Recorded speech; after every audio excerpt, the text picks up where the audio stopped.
आज बहुत serious topic पे बात करने जा रहा हूँ। I was actually surprised recently जब बहुत ज़्यादा पेरेंट्स ने मुझे कांटेक्ट किया और मुझे बड़ा अफसोस भी हुआ, बड़ी सैडनेस भी हुई कि टू बी ऑनेस्ट मैं इतनी ज़्यादा उनकी हेल्प भी नहीं कर सकता because I have to give this disclaimer कि मैं कोई एक्सपर्ट नहीं हूँ इस प्रॉब्लम में। जब एक बच्चा पढ़ जाता है तो उसको कोई हल देने में, टू बी ऑनेस्ट, क्योंकि इसके डिफरेंट एक्सपर्ट्स होते हैं। Although we talk about psychology, we talk about counselling, we talk about कि अगले को इन्वॉल्व किया जाए और इससे भी उसमें चेंज आएगी। बट टू बी ऑनेस्ट ये प्रॉब्लम ऐसा है और इतना स्फीयर है और इतना रैम्पेंट है। मुझे ज़्यादा शौक तो ये देखकर हुआ कि इतना रैम्पेंट है कि रिसेंटली अभी अगर मैं आपको बताऊं तो एग्जैजरेट नहीं कर रहा कि अगर मुझे लेट्स से लास्ट मंथ में 15 लोगों ने अप्रोच किया है तो 15 में से 10 का ये प्रॉब्लम था कि their children are into this. और इस्लामाबाद से बहुत ज़्यादा जो है ना वो केसेस हैं। तो इट्स वेरी शॉकिंग। मैंने नहीं सोचा था कि इतना रैम्पेंट है और मैं स्टैट्स भी देख रहा था, अभी आपके साथ शेयर भी करता हूँ। और obviously we are going to talk about drug and substance addiction. तो जैसे मैंने कहा, मुझे अफसोस इस बात का हुआ कि मैं इतनी ज़्यादा हेल्प भी नहीं कर पाऊँगा, बट इतना कर सकता हूँ कि लेट्स टॉक अबाउट इट।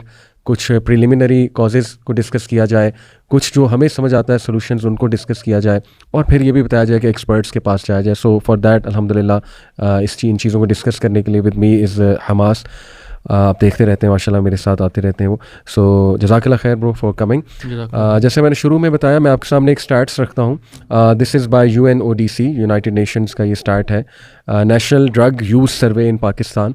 और लेटेस्ट सर्वे है कि 9% of the adult mail population and 2.9% of the adult female population, they had used a substance other than alcohol and tobacco in the preceding year, which is a big ratio। यानी अगर आपकी आबादी के 9% mails और 3% females कोई ना कोई नशा कर चुके हैं या उसको टेस्ट कर चुके हैं, तो ये बेसिकली बनता है तकरीबन, आप कह लीजिए अगर मेल्स की बात की जाए तो 6.7 मिलियन मेल फीमेल दोनों को मिला के 67 लाख लोग इस चीज़ से स्ट्रगल कर रहे हैं। एक बहुत बड़ी रेशो है। और आपने भी एक्चुअल नंबर्स जो है ना वो बल्कि इससे भी ज़्यादा है। ये तो रिपोर्टेड है, ये तो रिपोर्टेड है सही कि रिपोर्टेड है, या किसी ने कोई हेल्प लेने की कोशिश की या कहीं पर किसी न किसी कैपेसिटी से किसी अथॉरिटी के साथ एसोसिएट हुए हैं, लेकिन असल में तो नंबर इसके अली भाई बहुत ज़्यादा है। और बात ये है कि जैसे यूनिवर्सिटी में क्या बच्चे अगर जो मतलब इन जगहों पर या जो एक्सपोज होते हैं उनमें से कौन बंदा रिपोर्ट करता है इन्हें, सही बात, ठीक है। और कई दफ़ा फैमिली छुपा के रखती है क्योंकि इनके यहाँ स्टिग्मा भी मौजूद है, कौन सारे एम्बेरसमेंट होते हैं। देखें, बच्चियों के रिश्तों के मामले में भी होते हैं, बाकी मामले ये चीज़ें बहुत ज़्यादा फैक्टर करती हैं, अफेक्ट करती हैं, तो इसको छुपाया भी बहुत ज़्यादा जाता है। तो इसलिए ज़ाहिर बात है कि जो एक्चुअल नंबर है it's much more than this. कभी मैं सोचता है शायद एलीट क्लास फैमिली में ज़्यादा है। इनफैक्ट अभी भी जितने मेरे पास आए पेरेंट्स तो वो they were from elite backgrounds, but anyway ये मिडिल और लोअर क्लास में बहुत रैम्पेंट। बिल्कुल।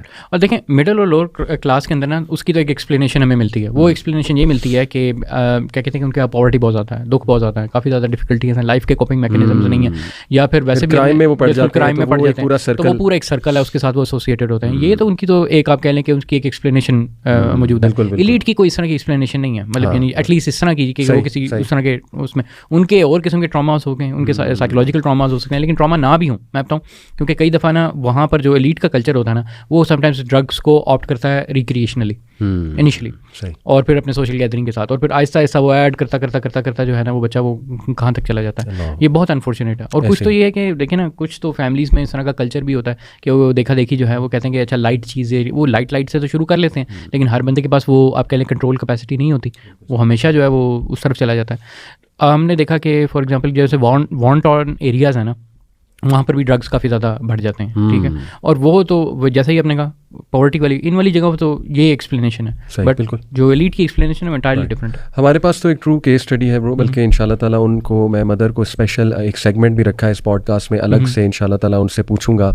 और उनकी स्टोरी बड़ी सैड है, बट एनीवे माशाल्लाह अल्लाह ने बड़ी हिम्मत दी उन्हें।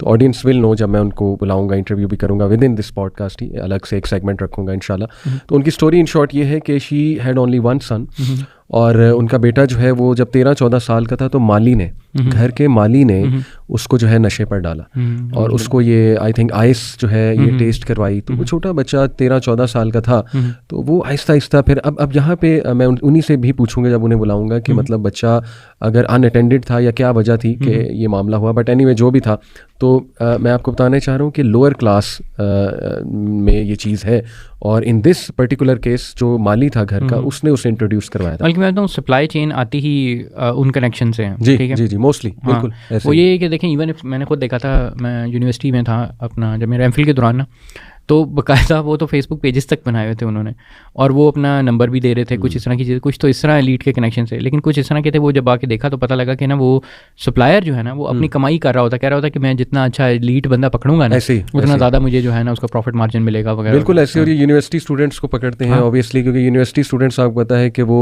बहुत से स्ट्रेस से, एंग्जाइटी से गुजर रहे होते हैं, मेल फीमेल दोनों। I will come to it कि उनमें कितना ज़्यादा फैल रहा है, बट एनीवे उनकी स्टोरी इतनी सैड है कि दैट बॉय एक्चुअली डाइड। बहुत ज़्यादा स्ट्रगल किया उस बच्चे ने, क्योंकि वो बहुत एक्सट्रीम पे चला गया। शुरू वो वहाँ से, और उसके बाद ऑब्वियसली ये पूरा एक सर्कल होता है, कंपनी ऐसी बन जाती है।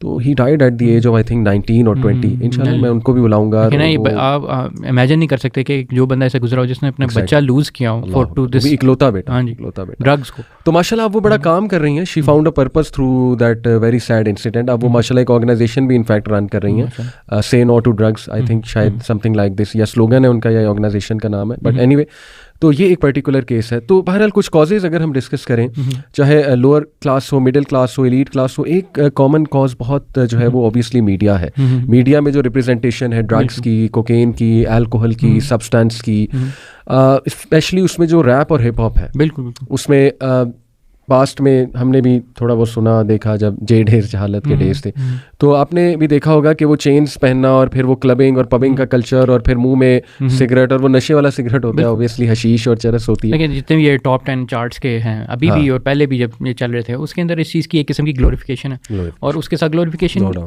इस तरह के वो दिखाया जाता है कि उसके associated with cool culture and everything, यानी उसका बाकायदा जब एसोसिएशन होती है उसके साथ, मतलब यानी कि मीडिया को एहसास नहीं है कि ये चीज़ जो है ये पब्लिक प्रॉपर्टी बन रही है और बच्चे भी देखेंगे, सारे भी देखेंगे। कुछ लोग कहते हैं कि यार कुछ चीज़ें एक्सक्लूसिव अडल्ट के लिए हैं या वो नहीं है, या वार्निंग देते हैं। ये वार्निंग कुछ नहीं होता। अगर आपने बाकायदा आपने मीडिया, पब्लिक मीडिया में वो चीज़ें पब्लिश कर दी हैं, ठीक है, why are ethics different for children and then for adults, मतलब इन मामलों में एटलीस्ट जो है देखिए वार्निंग देके तो अपने जिम्मे से चीज़ हटाते हैं ना, लेकिन मैं आपको कहूँ ह्यूमन ब्रेन को जितनी वार्निंग दो शायद वो उतना ज़्यादा जाता है। बिल्कुल, जैसे अभी मैं आपको कहूँ कि don't think of a horse, आप सारे पॉडकास्ट में हॉर्स को सोचेंगे, ठीक है, ये तो साइकोलॉजी है। तो वो जब शुरू में लिखा आता है कि बच्चों के लिए नहीं है, तो कोई बच्चा पढ़ ले, वो कहेगा अब तो मैं देखूंगा। बिल्कुल ऐसा ही वो ये थोड़ा सा होता है, और स्पेशली जो बच्चे क्यूरियस माइंड होते हैं, ठीक है, जो माइंड है ना वो इम्प्रेशनेबल होता है और क्यूरियस होता है, तो वो देखना चाहता है कि यार हाउ वर्ल्ड है, ये क्या चीज़ है, मैं भी तो करके टेस्ट को देखूँ। मैं वो उस वक्त बड़ी जो क्यूरोसिटी वाली स्टेज होती है ना, उसके दौरान पकड़ते हैं बच्चों को भी उस वक्त। और अच्छा ये बड़ा सब्लिमिनली चीज़ देखिए, हम मूवीज़ को देखें ना तो सिगरेट, अब सिगरेट सोशली एक्सेप्टेबल है, इसलिए उसको ना बड़ा कूल करके दिखाते हैं। बॉलीवुड एक्टर्स भी आपने देखा है अक्सर, वो तमिल मूवीज़ देख लें, बॉलीवुड देख लें, उसमें सिगरेट जिस तरह से वो पी रहा होता है, ठीक है ना, बड़े स्टाइल से। इसी तरह हॉलीवुड में आप देख लें, सिगार है, सिगरेट है, तो ये शुरू सिगरेट से ही होता है, और फिर भरा हुआ सिगरेट होता है, और फिर आखिर बात जाते जाते अल्लाह माफ़ करे कहाँ पर पहुँच जाती है। तो वन कॉज डेफिनेटली इसके मीडिया में इसको ग्लोरीफाई किया जाना, और बच्चे इमेच्योर होते हैं, रैप हिप हॉप काफ़ी सुनते हैं, और पार्टीज़ में भी ये हिप हॉप और रैप जॉनरे जो है ये काफ़ी ज़्यादा यूज़ होती है। और इवन जो एग्रेसिव फॉर्म ऑफ म्यूज़िक है, मेटल है, हैवी मेटल है, उसमें भी ड्रग्स का काफ़ी ज़्यादा जो है वो यूज़ है। तो आपने नोट किया है कि ये आजकल की जो मूवीज़ हैं, स्पेशली बॉलीवुड की जो मूवीज़ हैं ना, वो विलन्स को ग्लोरीफाई करके दिखाती हैं, और विलन कैरेक्टर, ये कल्चर एकदम से उन्होंने मेरे ख्याल से वैसे पकड़ा है जिसके अंदर विलन को ग्लोरीफाई करना, जितना आपका ज़बरदस्त विलन होगा उतना ज़बरदस्त जो है आपकी मूवी जाएगी या वगैरह वगैरह। एग्जैक्टली, यानी वो ऐसा विलन दिखाते हैं ना जो हाई होता है, और कोई चीज़ लेता है, इट मेक्स हिम हाई, और उसके बाद वो जो है ना जाता है, गन पकड़ता है, सबको उड़ा देता है जाके। तो देखिए ना, ये दिखाने की भी क्या ज़रूरत है। और इस पर आपको पता है बाकायदा केसेस हुए हैं डायरेक्टर्स पे, उनको चैलेंज किया गया है, कोर्ट तक ले जाया गया, लेकिन nothing happens because they are very powerful, उनके पास पैसा है, दे बाय, इवन द जजेस